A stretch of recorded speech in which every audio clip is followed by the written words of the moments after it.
whenever there are events that are in support of students, you need to do the right thing, which is have students speak.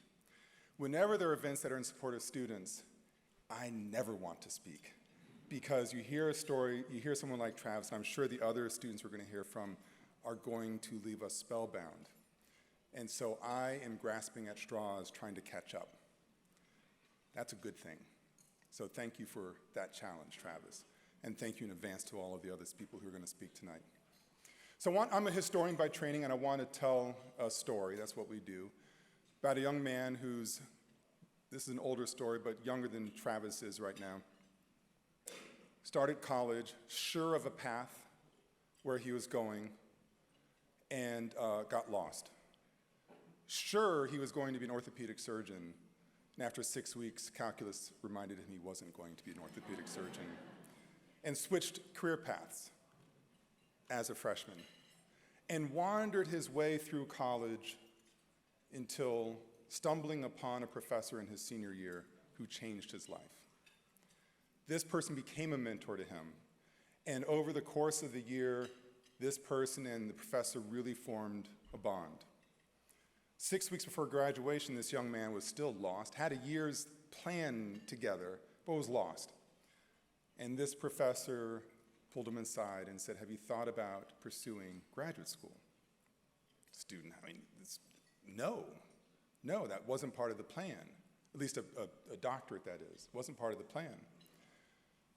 Well, those two people get to talking, and then the path starts to be made clear. An opportunity presents itself. That story is 36 years old. And that's my story. That professor, Elliot Gorn, saw something in me and said, "There's a way forward that you're not thinking about." And I took it. And the reason I tell you my story is that Elliot and I are still in touch. That's what mentors do. They see something in an individual, regardless of their life circumstances, their opportunities. They see something in an individual and guide them towards a light that maybe that individual can't see. Even if it's dating advice, Travis, apparently. Like, even that's part of the deal. But the thing is, why I tell my story, the event is not about me, is that I had the good fortune of coming from a different set of life circumstances than many of the students you're going to hear from tonight.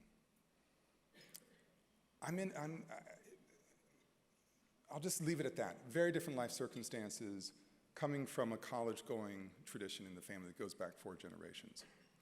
I had every resource available to me to figure out the way forward.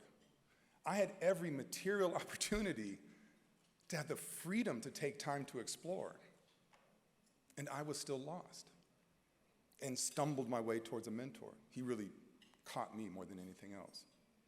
So if you take somebody who has all the resources that one can reasonably expect, or even unreasonably expect, and recognize those people are getting lost, what in the world are we doing when we have first-generation students come from underprivileged backgrounds, low resources, and expecting them to say, "Hey, you're in college, it's all done, you figure it out"? I don't think that's very ethical. So one thing I love about Rutgers University is that it identifies these students when they're in high school and helps map out pathways for them.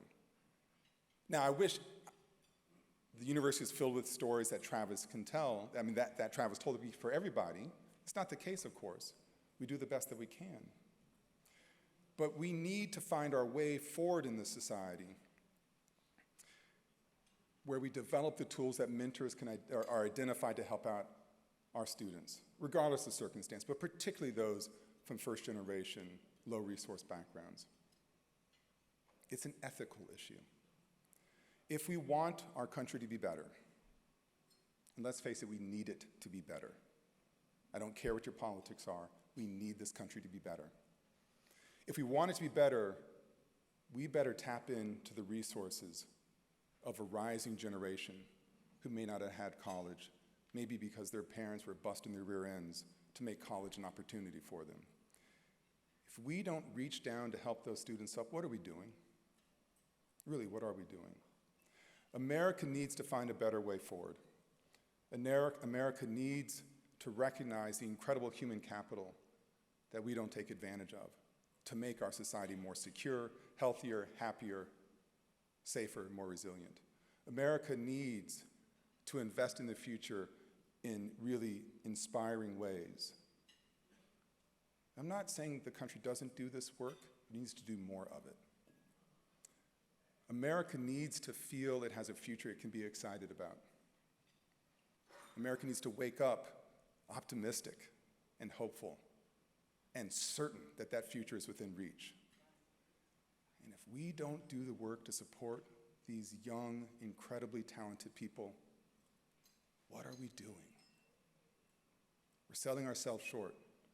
We're not reaching to the highest rung that we can reach. We're not doing all the things that are in our rhetoric in this nation that makes it a bright light, that makes people want to come to this country, desperately come to this country because they see a place of opportunity. America needs to fulfill its pledges.